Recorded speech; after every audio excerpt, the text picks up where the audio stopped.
నమస్తే. లా excellence Telugu current అఫైర్స్కి స్వాగతం. మనకి లాస్ట్ వీక్ నుంచి వీడియోస్ పెండింగ్ ఉన్నాయండి. కొద్దిగా హెల్త్ ఇష్యూస్ ఉండడం వల్ల చేయలేకపోయాను.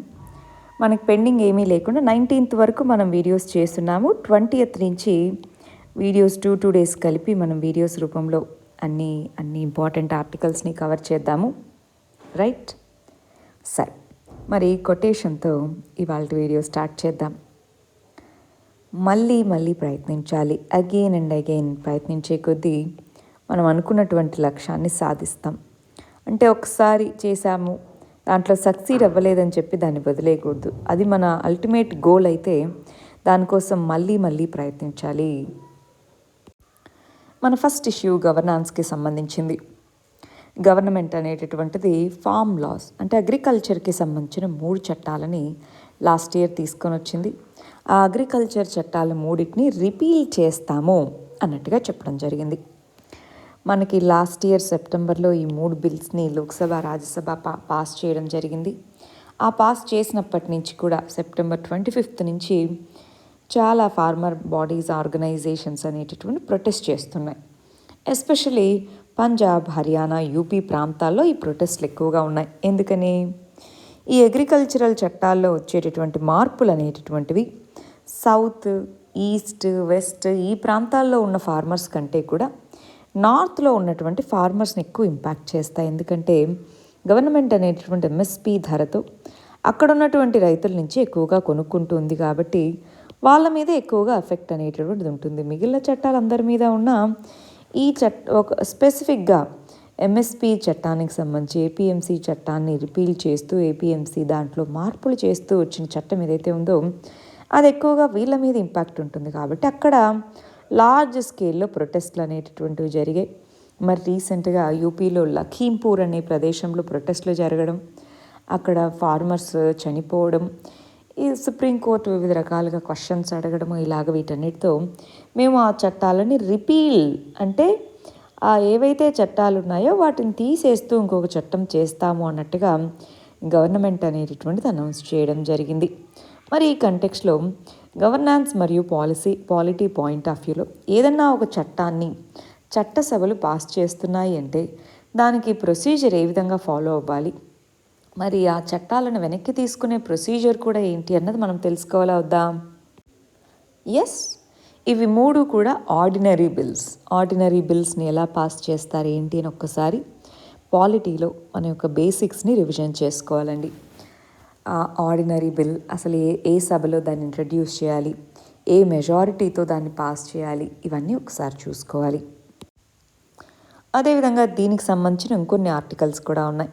ఇందులో చట్టాలని రిపీల్ చేస్తామని గవర్నమెంట్ చెప్పిన తర్వాత కూడా పార్లమెంట్కి మార్చ్ అనేటటువంటి చేస్తాము అంటున్నారు. ఎందుకని?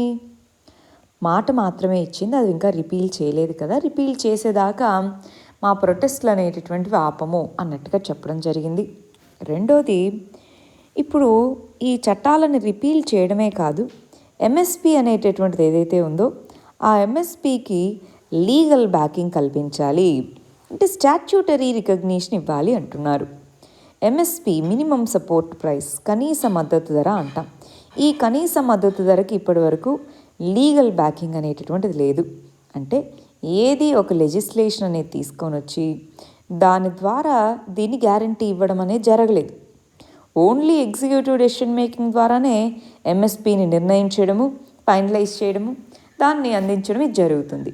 అలా కాకుండా ఈ ఎంఎస్పి మినిమం సపోర్ట్ ప్రైస్ అనే దాన్ని ప్రతి సంవత్సరము ఈ క్రైటీరియాతో ఈ విధంగా ఇవ్వాలి అన్నటువంటి దాన్ని చెప్పండి, అది ఇక్కడ వీళ్ళు అడుగుతున్నటువంటిది అన్నమాట.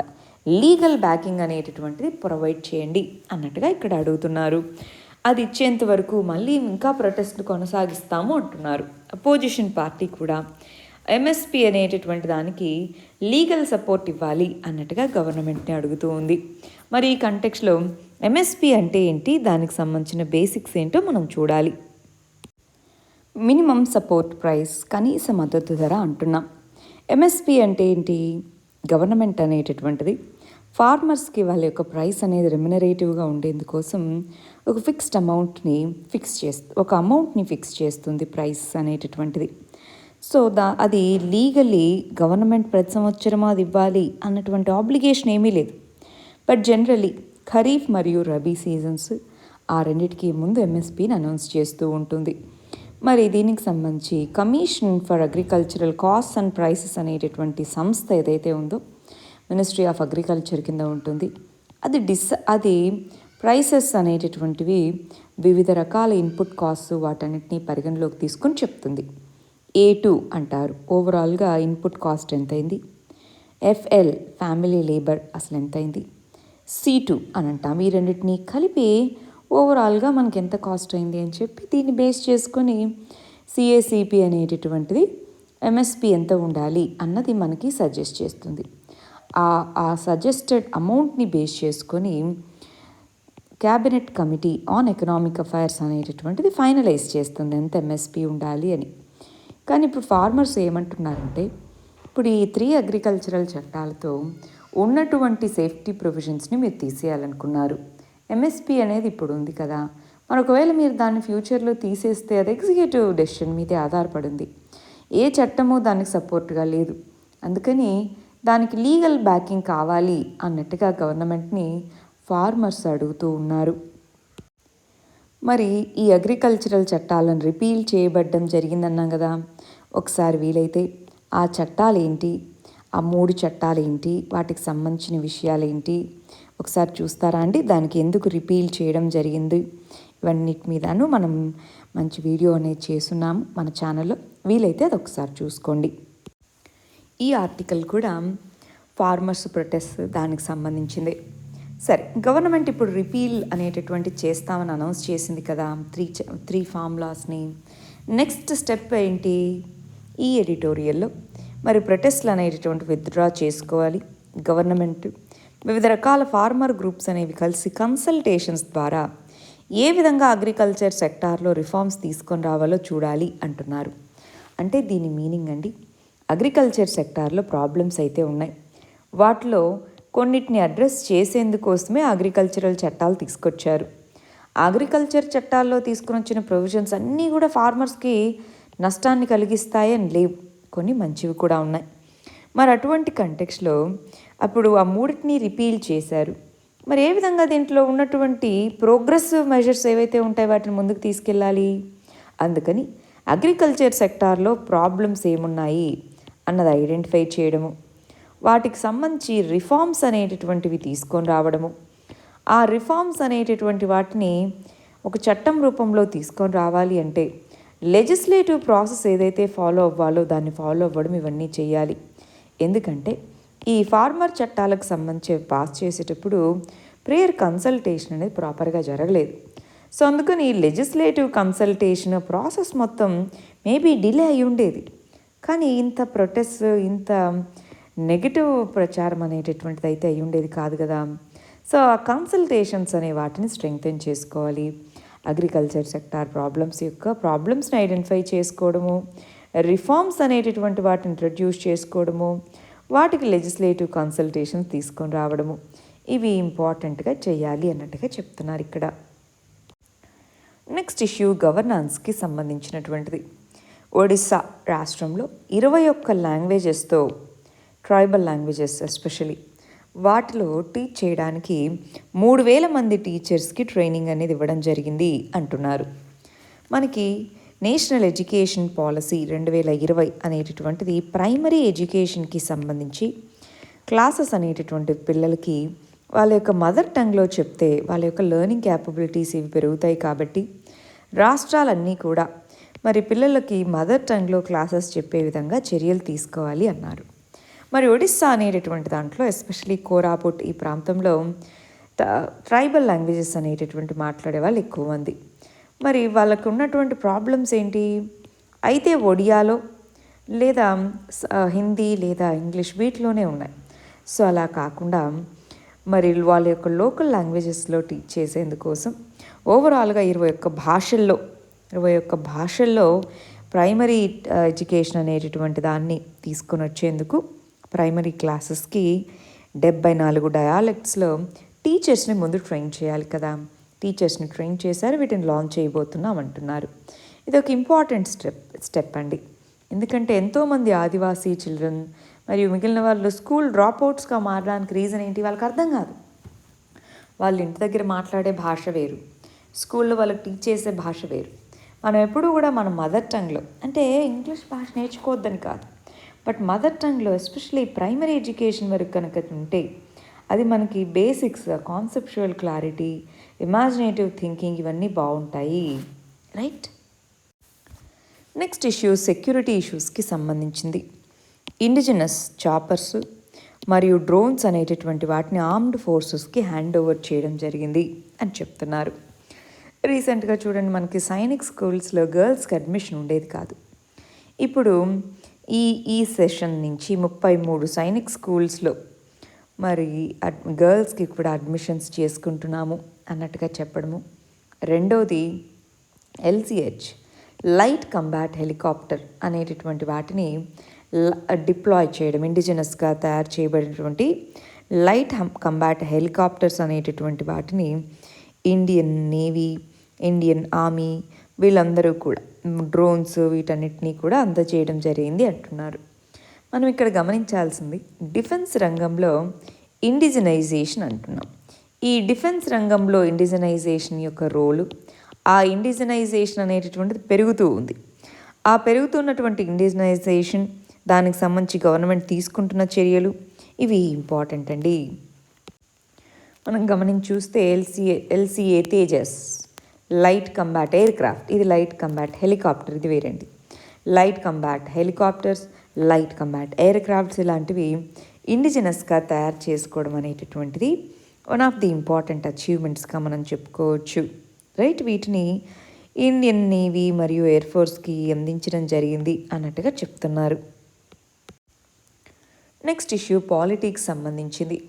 యూనిఫామ్ సివిల్ కోడ్ అనేటటువంటి దాన్ని ఎందుకు ఇంప్లిమెంట్ చేయరు? ఇప్పుడు ఇది నెససరీ కదా. సో యూనిఫామ్ సివిల్ కోడ్ ఒకటి దాన్ని ఎందుకు తీసుకొని రాకూడదు అన్నట్టుగా అలహాబాద్ హైకోర్టు అనేటటువంటిది సెంట్రల్ గవర్నమెంట్ని అడగడం జరిగింది, మీరు తీసుకొని రావచ్చు కదా అని. అసలు యూనిఫామ్ సివిల్ కోడ్ అంటే ఏంటో చూద్దాం. మనకి DPSP directive principles of state policy అంటాం, ఆదేశిక సూత్రాలు అని పిలుస్తామండి. ఈ DPSP పార్ట్ 4 అందులో ఆర్టికల్ 44 అనేటటువంటి దాంట్లో క్లియర్గా ప్రతి సిటిజన్కి కూడా యూనిఫామ్ సివిల్ కోడ్ అనేటటువంటిది ఉండేలాగా చూసుకోవడం అనేది ఇంపార్టెంట్ అన్నట్టుగా చెప్పారు. మరి ఈ కంటెక్స్లో ఈ ఆర్టికల్ 37 అనేటటువంటిది ఈ DPSPs అనేటటువంటివి ఆటోమేటిక్గా అప్లికబుల్ అవ్వవు, వాటిని చట్టం రూపంలో కానీ ఇలా గవర్నమెంట్ ఇంప్లిమెంట్ చేయాలి అన్నారు. అంటే ఆర్టికల్ 44లో DPSPలో యూనిఫామ్ సివిల్ కోడ్ అనేది ఉంది కదా అని ఆటోమేటిక్గా ఇంప్లిమెంట్ అవుతుందా అంటే అవ్వదు. ఆర్టికల్ 37 ప్రకారం DPSP ఆటోమేటిక్గా ఇంప్లిమెంట్ అవ్వదు, చట్టం కానీ ఇవి కానీ తీసుకొని రావాలి. సరే, మరి ఎందుకు కావాలని అడుగుతుందండి. యూనిఫామ్ సివిల్ కోడ్ అంటే ఏంటి? ఇప్పుడు క్రిమినల్ కోడ్ అనేది ఉంది. క్రిమినల్ కోడ్ అనేది అందరికీ ఒకటే కదా. అది ఒక హిందూ తప్పు చేసినా, ఒక ముస్లిం తప్పు, ఎవరు క్రిమినల్ యాక్టివిటీకి పాల్పడినా అందరికి ఒకటే శిక్ష. కానీ civil activities, for example marriage కానీ, అడాప్షన్ కానీ, ఇన్హెరిటెన్స్, ప్రాపర్టీ ఇన్హెరిటెన్స్ కానీ ఇలాంటివి చాలా వరకు ఒక్కొక్క రిలీజన్కి ఒక్కొక్క కోడ్ అనేది ఉంది. అలా కాకుండా ఒక యూనిఫామ్ ఒకే కోడ్ ఉండొచ్చు కదా అన్నది ఒక ఐడియా అన్నమాట. అది ఎందుకు చాలామంది UCC ఉండాలి అని అడుగుతున్నారు అంటే ఇంటిగ్రేట్ చేస్తుంది, ఇండియాని ఇంటిగ్రేట్ చేస్తుంది. మరి మతం పేరుతో వీటి పేరుతో ఓట్ బ్యాంక్ పాలిటిక్స్ అనేవి తగ్గుతాయి. పర్సనల్ లాస్లో ఉన్న లూప్ హోల్స్ని యూజ్ చేసుకొని మిస్యూజ్ అనేది చేసుకుంటూ ఉండడము. అదేవిధంగా ఇప్పుడున్నటువంటి ఒక మోడర్న్ ప్రోగ్రెసివ్ కంట్రీ అనేటటువంటి దాంట్లో అందరు సిటిజన్స్ని ఈక్వల్, అందరికీ ఒకే చట్టాలు అప్లికబుల్ అవ్వాలి, ఇలాంటి ఉన్న సందర్భంలో మా మతము ఇలాగ డివిజన్స్ ఉండకూడదు. సో వన్ ఆఫ్ మోడర్నిటీకి సూచికగా అది చెప్పచ్చు. అదేవిధంగా విమెన్కి రైట్స్, జెండర్ ఇష్యూస్, ఒక్కొక్క రిలీజన్లో ఒక్కొక్క రకమైనటువంటి రైట్స్ అనేది ఉండడం, కొన్ని జెండర్ రైట్స్ తక్కువగా ఉండడం ఇలాంటివి ఉన్నాయి. అదేవిధంగా ఆర్టికల్ 14 ప్రకారం అందరూ ఈక్వల్ అని చెప్పడము, ఇండియన్ కాన్స్టిట్యూషన్లో చెప్పినట్టు సెక్యులరిజం అనేటటువంటి దాన్ని ప్రమోట్ చేయడము, ఇలాంటివన్నీ ఉంటాయి. కాబట్టి యూనిఫామ్ సివిల్ కోడ్ కావాలి అని అంటున్నాం. అయితే వివిధ రకాలైనటువంటి కమిషన్స్ ఇవి కూడా ఇప్పటికిప్పుడు మరి అన్ని కమ్యూనిటీస్ని ఒప్పించే చేయాలి, ఫోర్స్ఫుల్గా కాదు. సో మిస్ఇన్ఫర్మేషన్ ఉంది, దాన్ని తీసేయాలి. మెజారిటీ మైనారిటీ ఆ డిబేట్ అనేటటువంటిది ఉంది. డిఫరెంట్ రిలీజియస్ కమ్యూనిటీస్ అనేటటువంటి ఉండడంతో ఏది తీసుకొని వస్తామో పొలిటిసైజ్ చేస్తారు. సో ఇలాంటివన్నీ కూడా ఉన్నాయి. ఇది చాలా సెన్సిటివ్ ఇష్యూస్ కాబట్టి పొలిటికల్ విల్ అనేది కావాలి, కన్సెన్సస్ అనేది కావాలి, అప్పుడే దీన్ని తీసుకొని రాగలం. కోర్ట్స్ అనేవి ఇంపార్టెంట్ ప్రయాక్టివ్ రోల్ ప్లే చేయొచ్చు. అందుకే ఇక్కడ యూనిఫామ్ సివిల్ కోడ్ ఎందుకు తీసుకొని రారు అని అడుగుతున్నారు. మరి ఈ కంటెక్స్లో మనకి ఇంపార్టెంట్ సుప్రీంకోర్టు జడ్జిమెంట్స్ ఉన్నాయండి. మనం ఏం చేసామంటే 50 ఇంపార్టెంట్ సుప్రీంకోర్టు జడ్జిమెంట్స్ అని ఒక సిరీస్ చేసాం. దాని కింద యూనిఫామ్ సివిల్ కోడ్కి సంబంధించి షాబోనో కేసు అని ఇలాంటివి ఉన్నాయి. వీలైతే అవి చూడండి. ఎస్పెషలీ మీరు రిటర్న్ ఎగ్జామ్స్ అంటే మనం యూపీఎస్సీ కానీ గ్రూప్ 1 కానీ ఇలా రాస్తున్న వాళ్ళైతే కంపల్సరీగా ఈ జడ్జిమెంట్స్ చూసి వాటికి సంబంధించి నోట్స్ కూడా వీడియోస్ కిందే ఉంటుంది, దాన్ని డౌన్లోడ్ చేసుకొని చదువుకోండి. ఎగ్జామ్లో ఎస్పెషలీ మెయిన్స్ పాయింట్ ఆఫ్ వ్యూలో ఇవి మనకి బాగా యూజ్ అవుతాయన్నమాట. యూనిఫామ్ సివిల్ కోడ్ అంటే ఏంటి, ఎందుకు కావాలి, దాని ఛాలెంజెస్ అర్థమైందా? నెక్స్ట్ ఇష్యూ ఇంటర్నేషనల్ రిలేషన్స్కి సంబంధించింది. జాఫ్నా అనేటటువంటి జాఫ్నా పెనిన్సులాలో ఒక కల్చరల్ సెంటర్ని ఇండియా అనేటటువంటి ఫండ్ చేయడం జరిగింది. ఆ ఫండ్ చేసినటువంటి ఆ కల్చరల్ సెంటర్ అనే దాన్ని ఇంకా ఇనాగరేట్ చేయలేదు అంటున్నారు. సరే, ఒకసారి మ్యాప్లో జాఫ్నా అనే ప్రాంతం ఎక్కడుందో చూద్దామా? ఇదిగోండి, జాఫ్నా అని కనిపిస్తుందా? ఇది పెనిన్సులా, 3 సైడ్లు నీళ్ళు ఉన్నాయి. సో జాఫ్నా అనేటటువంటి పెనిన్సులార్ ప్రాంతము. మరి ఇది మీరు చూస్తే మన రామేశ్వరం వీటికి చాలా దగ్గరలో ఉంది. ఇది తమిళియన్స్ ఇక్కడ ఉంటారనమాట, శ్రీలంకన్ తమిళ్సే. సో తమిళ్స్ ఎక్కువగా ఉంటారు ఇక్కడ. సరే, ఈ ప్రాంతంలో ఒక కల్చరల్ సెంటర్ అనేటటువంటిది ఇండియా బిల్డ్ చేసి వాళ్ళకి ఇచ్చింది, శ్రీలంకన్స్కి. మన కోసం కాదు, వాళ్ళ కోసమే. పబ్లిక్ స్పేస్ లాగా దాన్ని చూడాలి. కల్చరల్ హెరిటేజ్ రెండిటికి కామన్గా ఉండే కల్చరల్ హెరిటేజ్ని ప్రొటెక్ట్ చేస్తుంది అన్నట్టుగా 2014లో ఇండియా శ్రీలంక అగ్రిమెంట్ ప్రకారమే దీన్ని బిల్డ్ చేస్తున్నాము. సో దాన్ని లోకల్ మున్సిపల్ అథారిటీ అనేది మేనేజ్ చేస్తుంది అని 2014లో మన ఎంఓయూ ప్రకారం రాసుకుంది. అయితే ఇప్పుడు ఫండింగ్ అనేటటువంటిది అసలు ఉందా? ఈ మున్సిపల్ మన బాధ్యత ఏంటి, దాన్ని కట్టి ఇవ్వడం వరకే, రన్ చేయడం కాదు. సో ఆ మున్సిపల్ కౌన్సిల్కి అంత అసలు కెపాసిటీ ఉందా ఆ సెంటర్ని రన్ చేయడానికి? అదే సెంట్రల్ గవర్నమెంట్ తీసుకుంటామంటుంది. అలా ఎలా అవుతుంది అన్నట్టుగా క్వశ్చన్ అనమాట. శ్రీలంకన్ ఆర్మీకి ఇస్తామో మేనేజ్మెంట్ అన్నారు, కానీ అది ఎంతవరకు కరెక్ట్? సో ఇక్కడ లోకల్ అడ్మినిస్ట్రేషనే తీసుకోమనండి, అడ్మినిస్ట్రేటివ్ కాస్ట్ అవన్నీ మేము భరిస్తాము అన్నట్టుగా చెప్తున్నారు. ఇక్కడ డీపర్ ఇష్యూ ఉందండి. ఎందుకని ఆ ప్రాంతంలో తమిళ్ సెంటిమెంట్స్, గవర్నమెంట్ అనేటటువంటిది సిన్హలీస్ మెజారిటీ గవర్నమెంట్, అందువల్ల అన్నమాట.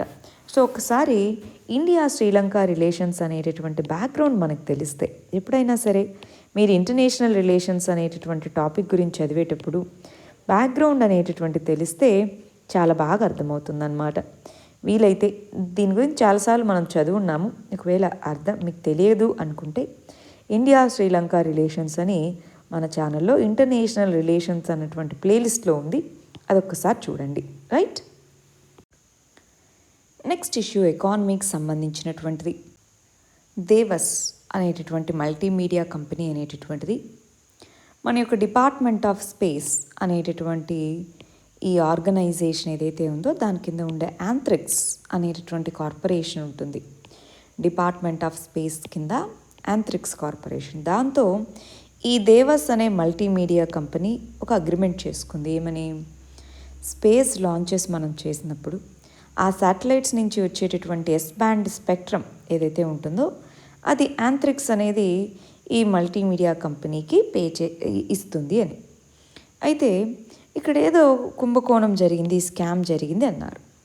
అప్పుడున్నటువంటి ఇస్రో చైర్మన్ 2019లో అసలు ఏంటి అని ఒక ఎంక్వైరీ చేపట్టారు. ఆ తర్వాత కాంట్రాక్ట్ అనేటటువంటిది ఏదైతే దేవస్తో చేసుకున్నదో యాంథ్రిక్స్ అనేది అనల్ అంటే క్యాన్సిల్ చేసేయడం జరిగింది. క్యాబినెట్ కమిటీ ఆన్ సెక్యూరిటీ అనేటటువంటిది డిపార్ట్మెంట్ ఆఫ్ స్పేస్ అలొకేట్ చేసిన ఎస్ బ్యాండ్ స్పెక్ట్రమ్ ఉందో దీన్ని క్యాన్సిల్ చేసింది. అయితే దేవస్ అనే కంపెనీ ఇంటర్నేషనల్ ఆర్బిట్రేషన్కి వెళ్ళడం జరిగింది. ఈ ఇంటర్నేషనల్ ఛాంబర్ ఆఫ్ కామర్స్ అనేటటువంటిది దేవస్థ ఏమీ తప్పు లేదు, మీరే ఆర్బిట్రరీగా దీన్ని క్యాన్సిల్ చేశారని చెప్పారు. అయితే 2016లో ఇంటర్నేషనల్ ట్రిబ్యునల్ కూడా మరి ఇండియా యొక్క యాక్షన్స్ అనేటటువంటివి అన్లాఫుల్ అన్నట్టుగా చెప్పడం జరిగింది. మరి ఇండియా అనేటటువంటిది మళ్ళీ ఛాలెంజ్ చేసింది. అల్టిమేట్గా 2020లో ఈ ట్రిబ్యునల్ అనేటటువంటిది ఇండియా దేవస్ అనే కంపెనీకి ఓవరాల్గా $770 మిలియన్ కట్టాలి అన్నారు. 2020లో మేము కట్టమన్నారు. యుఎస్ఏ యొక్క డిస్ట్రిక్ట్ కోర్ట్ అనేది ఇండియా ఇదిగో మీరు ఇంత కట్టండి అని అడిగి చెప్తూ అన్నారు. ఈ దేవస్ అనే కంపెనీ సరే వాళ్ళు కట్టకపోతే ఎయిర్ ఇండియా అనేటువంటిది ఉంది కదా, దాన్ని అసెట్స్ని అమ్మేసేయండి మన దేశంలో ఉన్నవి అని అడిగారు. అయితే ఇప్పుడు ఎయిర్ ఇండియా అనేది దాని యొక్క అసెట్స్ని టాటాస్ కొనుక్కున్నారు కదా. సో వీళ్ళు కొనుక్కున్నారు, మాకేం సంబంధం లేదు అని ఇండియా అంటుంది. వాళ్ళు కొనుక్కున్నా సరే ఆ సేల్ తర్వాత కూడా ఇండియా యొక్క ఆల్టర్ ఈగోగానే ఎయిర్ ఇండియా అనేటటువంటిది ఉంటుంది.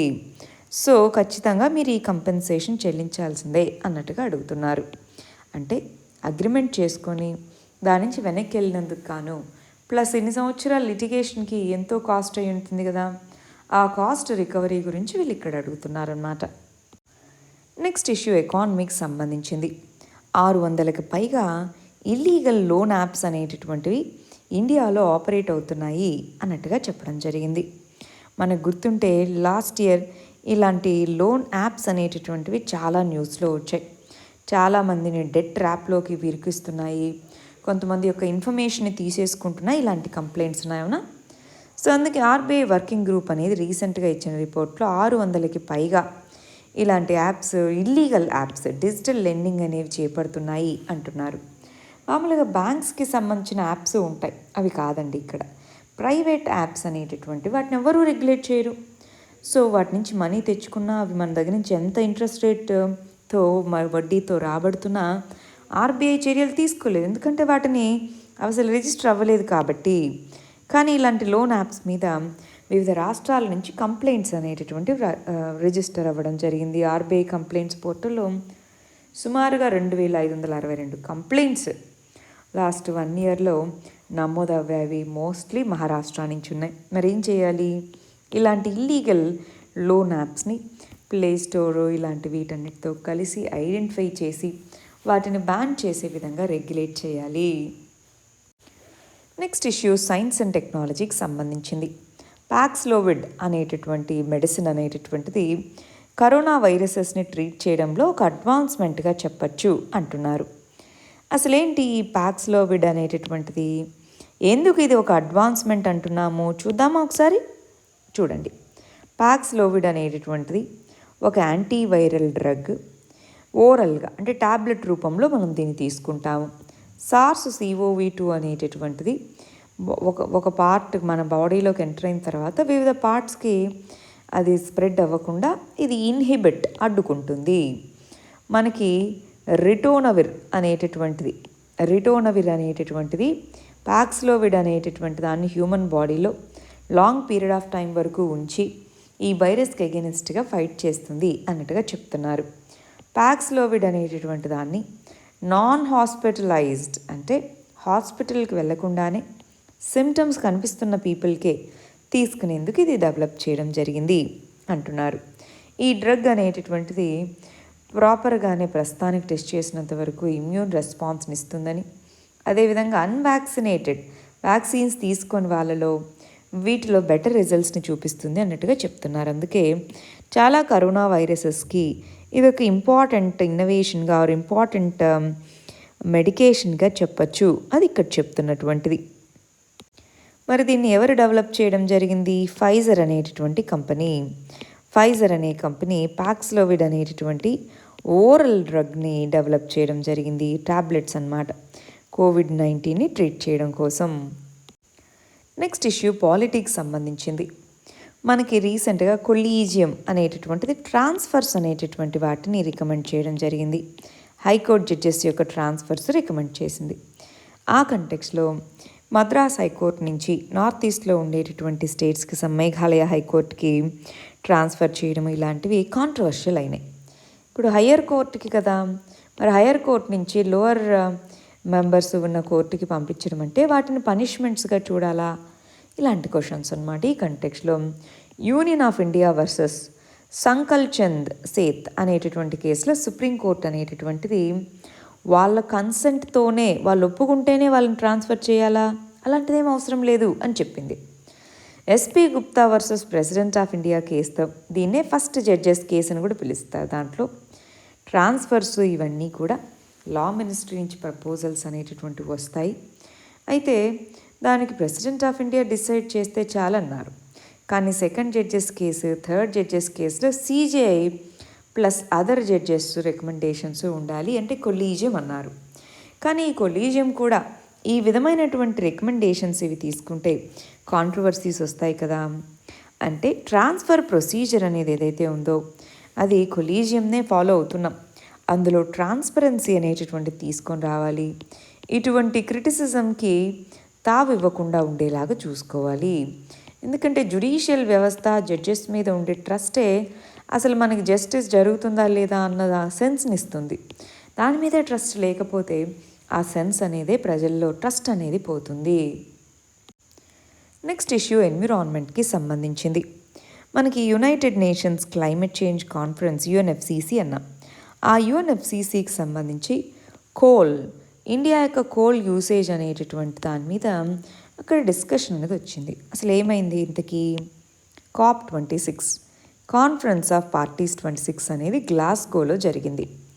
మనం అప్పుడు 5 పాయింట్స్ గురించి చెప్తూ కోల్ గురించి డిస్కషన్ వచ్చినప్పుడు కోల్ని పూర్తిగా తీసేయలేము, ఫేజ్ అవుట్ చేయలేము, ఫేజ్ అవుట్ బదులు ఫేజ్ డౌన్ తగ్గిస్తాం, వాటి యొక్క యూజ్ని ఫేజ్ డౌన్ చేస్తాము అన్నట్టుగా చెప్పడం జరిగింది. ఎవరు? కోల్కి సంబంధించి COP26లో ఇండియా. సో అదేవిధంగా చాలా కంట్రీస్ ఒప్పుకున్నాయి. మరి ఇండియా ఎందుకు ఫేజ్ అవుట్ ఒప్పుకోకుండా ఫేజ్ డౌన్ ఉంది?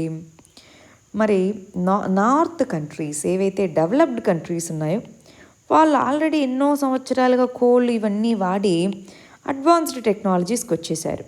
మరి మనం ఇప్పుడిప్పుడు ఇండస్ట్రియలైజ్ అవుతున్నాం, మనకి కోల్ ఇలాంటివి కావాలా వద్దా? ఇండస్ట్రీస్ డెవలప్ కానీ వీటన్నిటికీ ఆల్టర్నేటివ్ ఎనర్జీస్కి ఖర్చు ఎక్కువవుతాయి, అంత త్వరగా మనం వాటిని డెవలప్ చేయలేం. సో ఇక్కడికి తేడా అనేది ఉంటుంది. వాళ్ళేమో కోల్ని ఫేజ్ అవుట్ చేద్దామంటారు, మనమేమో ఫేజ్ అవుట్ చేస్తేలాగా ఫేజ్ డౌన్ అంటాము.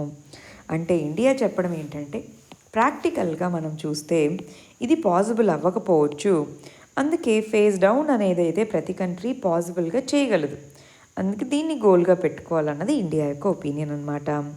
సో ఓవరాల్గా కోల్ కన్సంప్షన్ తగ్గించాలి, కోల్ యూజ్ కన్సంప్షన్ తగ్గిస్తూనే ఆల్టర్నేటివ్స్ని పెంచుకోగలగాలి. అదే ఇప్పుడు వస్తానుకున్నటువంటి way forward. Next issue international రిలేషన్స్కి సంబంధించింది. రీసెంట్గా జీ జిన్పింగ్, జో బైడెన్ వీళ్ళిద్దరి మధ్య వర్చువల్ మీట్, యుఎస్ఏ చైనా యొక్క ప్రెసిడెంట్స్ మధ్య వర్చువల్ మీట్ అనేది జరిగింది.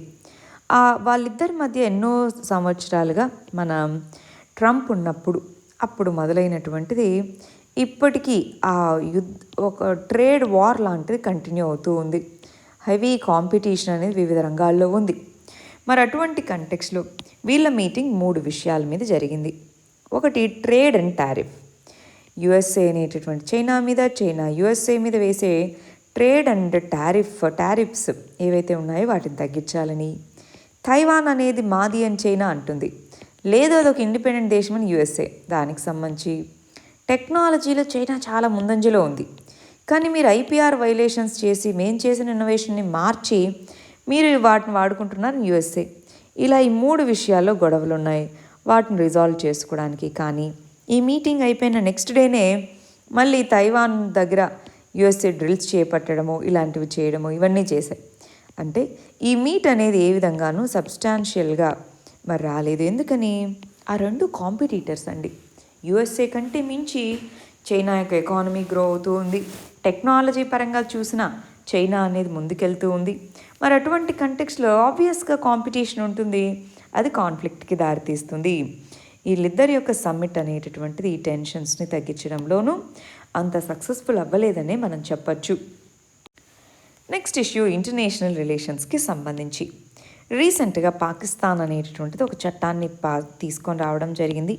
దేనికి సంబంధించి మార్షల్ కోర్ట్ అనేది విధించినటువంటి జడ్జిమెంట్ అనే దానికి అప్పీల్ చేసుకునేలాగా, ఆర్మీ కోర్టు విధించిన జడ్జిమెంట్కి ఎగెనిస్ట్గా అప్పీల్ చేసుకునేలాగా. అసలు ఎందుకు? కుల్భూషణ్ జాదవ్ అనే వ్యక్తికి సంబంధించిన విషయం ఇది. అసలు ఎవరైనా ఇంతకుముందు నేవీలో పనిచేశారు, ఆ తర్వాత వాలంటరీ రిటైర్మెంట్ తీసుకున్నారని గవర్నమెంట్ చెప్పింది. 2016లో కుల్భూషణ్ జాదవ్ని పాకిస్తాన్ అరెస్ట్ చేస్తుంది. అయితే ఆయన అరెస్ట్ అయ్యారు, అతను ఇండియన్ స్పై, అతన్ని అరెస్ట్ చేశామంది. ఇండియా ఏమో కాదు, అతను ఇంతకుముందు ఇండియన్ డిఫెన్స్లో పనిచేశారు, కానీ ఆ తర్వాత వాలంటరీ రిటైర్మెంట్ తీసుకున్నారన్నారు. 2017లో పాకిస్తాన్ కోర్ట్ అనేటటువంటిది పాకిస్తాన్లో ఉన్నటువంటి యాక్టివిటీస్లో స్పైయింగ్ ఇదంతా చేశారు, అతని యొక్క యాక్టివిటీస్కి అగెనిస్ట్గా మరణశిక్ష విధిస్తున్నామన్నారు. ఇండియా అనేది అసలు అతనికి ఏ విధంగానూ లాయర్స్తో మాట్లాడుకునే అవకాశం ఇవ్వకుండా, ఏమి ఇవ్వకుండా మీరు ఎలా చేస్తారన్నారు. లేదు, మేము ముందుకెళ్తా ఉన్నారు. దాంతో మనం ఇంటర్నేషనల్ కోర్ట్ ఆఫ్ జస్టిస్కి వెళ్ళాం. అది ప్రస్తుతానికి మీరు దాన్ని ఆపండి, అతనికి ఒకసారి ఆ అవకాశం అనేటటువంటిది ఇవ్వండి, వాళ్ళ ఫ్యామిలీతో కలుసుకునేందుకు, లాయర్తో కలుసుకునేందుకు యాక్సెస్ ఇవ్వండి అని అడిగారు. సో దాంతో పాకిస్తాన్ అలో చేసింది వాళ్ళు మీట్ అయ్యేందుకు. కానీ డిస్మిస్ చేయాలి అని ఇండియా అడిగింది ఆ కేసుని, వాళ్ళు డిస్మిస్ చేయలేదు, అతని అప్పీల్కి అనుమతి ఇవ్వలేదు. ఐసీజే మళ్ళీ అడిగింది, నేను చెప్పాను కదా చూడమని, అనుమతి ఇవ్వండి అని. దాంతో వాళ్ళు అప్పీల్ చేసుకునేలాగా పాకిస్తాన్ ఒక చట్టాన్ని పాస్ చేసింది. మరి అప్పీల్ చేసుకున్నాక అప్పీల్ని కూడా వాళ్ళు అవును అప్పీల్లో కూడా అతని దోషి అని తేలింది అంటే ఇలాగ ఇండియా ఏమంటుంది, అతన్ని కొట్టి టార్చర్ పెట్టి జైల్లో అతని చేత ఇలా చేశానని ఒప్పిస్తున్నారు అని అంటారు. లేదు అలా కాదు అని వాళ్ళు అంటారు. ఇలాగా ఆ విషయంలో కేసు అనేది జరుగుతుంది. మరి ఇంటర్నేషనల్ కోర్ట్ ఆఫ్ జస్టిస్లో మేము కంప్లైంట్ చేస్తామన్నట్టుగా ఇక్కడ చెప్తున్నారనమాట. నెక్స్ట్ ఇష్యూ కూడా ఇంటర్నేషనల్ రిలేషన్స్కి సంబంధించి, ఇండియా పాకిస్తాన్ రిలేషన్షిప్ అన్నదానికి సంబంధించి కర్తార్పూర్ కారిడార్ అనే దాన్ని మళ్ళీ రీఓపెన్ చేయడం జరిగింది అంటున్నారు. అసలేంటి కర్తార్పూర్ కారిడార్, దీనికి సంబంధించిన విషయం ఏంటి? కర్తార్పూర్ అనేది పాకిస్తాన్లో రావి నది ఒడ్డున ఉండేటటువంటి ఒక ప్లేస్ అండి. మరి ఇది మన యొక్క బార్డర్, ఇండియా పాకిస్తాన్ బార్డర్. ఇక్కడ డేరా బాబా నానక్ అనేటటువంటి గురుద్వారా ఇండియాలోని పంజాబ్లో ఉంది. కర్తార్పూర్ అనేటటువంటి పాకిస్తాన్లోని పంజాబ్లో ఉంది. మరి ఇక్కడున్న సిక్కులు ఇక్కడ విజిట్ చేయడానికి, వాళ్ళు ఇక్కడ రావడానికి అనుమతి లేదు. దాంతో అటల్ బిహారీ వాజ్పేయి 1999లో విజిట్ చేసినప్పుడు ఇలాగ ఒక కారిడార్ ఉంటే బార్డర్ దాటి అటు వెళ్ళి వస్తారు కదా అన్నట్టుగా, అది లాస్ట్ 2 years బ్యాక్ మెటీరియలైజ్ అయింది. మళ్ళీ ఎప్పుడైతే టెర్రర్ అటాక్స్ జరిగాయో దీన్ని క్లోజ్ చేయడం జరిగింది. బాలాకోట్ ఎయిర్ స్ట్రైక్స్ ఇవి జరిగినప్పుడు మళ్ళీ రీఓపెన్ చేయడం జరిగింది రీసెంట్గా. అందువల్ల ఇది మనకి న్యూస్లో ఉంది. కర్తార్పూర్ అనే ప్రాంతం అనేటటువంటిది ఇంపార్టెంట్, ఎందుకంటే ఫస్ట్ సిక్ గురువు అయినటువంటి గురు నానక్ దేవ్ ఇక్కడ గురుద్వారాని నిర్మించడం జరిగింది. అందువల్లే ఇది ఇంపార్టెంట్ ప్లేస్గా పరిగణిస్తారు. మన లాస్ట్ ఇష్యూ ఎకానమీకి సంబంధించింది. గవర్నమెంట్ అనేటటువంటిది ఎంటీఎన్ఎల్ మరియు బిఎస్ఎన్ఎల్కి సంబంధించిన అసెట్స్ని 970 కోట్ల రూపాయలు, బేస్ ప్రైస్ 970 కోట్ల రూపాయలతో వాటి యొక్క అసెట్స్ని సేల్ చేస్తాము, కంప్లీట్గా కాదు కొన్నిటిని చేస్తాము అన్నారు. మనకి గవర్నమెంట్ ఫినాన్స్ మినిస్ట్రీ అనేటటువంటిది నేషనల్ అసెట్ మానిటైజేషన్ పైప్లైన్ అనేది ఇయర్ బడ్జెట్లో అనౌన్స్ చేయడం జరిగిందండి. అవునా? ఈ అసెట్ మానిటైజేషన్ పైప్లైన్ NAM అంటారు. ఈ మానిటైజేషన్ పైప్లైన్ అనేటటువంటి దాని కింద ఈ వివిధ రకాల పబ్లిక్ సెక్టార్ అండర్టేకింగ్స్, వీటికి సంబంధించిన అసెట్స్ని సేల్ చేస్తాము అన్నారు. అంటే కంప్లీట్ సేల్ అని వాళ్ళు చెప్పలేదు, కొన్ని ఏవైతే అవసరం లేని ఉంటాయో, ఓవర్ కెపాసిటీస్ ఉంటాయో వాటిని ఇస్తామన్నారు. అందులో భాగంగా ఈ మానిటైజేషన్ చేస్తాము అన్నట్టుగా చెప్పడం జరిగింది. దాన్ని పబ్లిక్ ఆఫర్కి ముందు పెట్టడం జరిగింది. అసెట్స్ని మానిటైజ్ చేస్తాం, అమ్ముతామని కాదు, అసెట్స్ని మానిటైజ్ చేస్తామని చెప్తున్నారు. ఇవి ఇవాళకి సంబంధించిన ఆర్టికల్స్ అండి. Thank you very much. All the very best.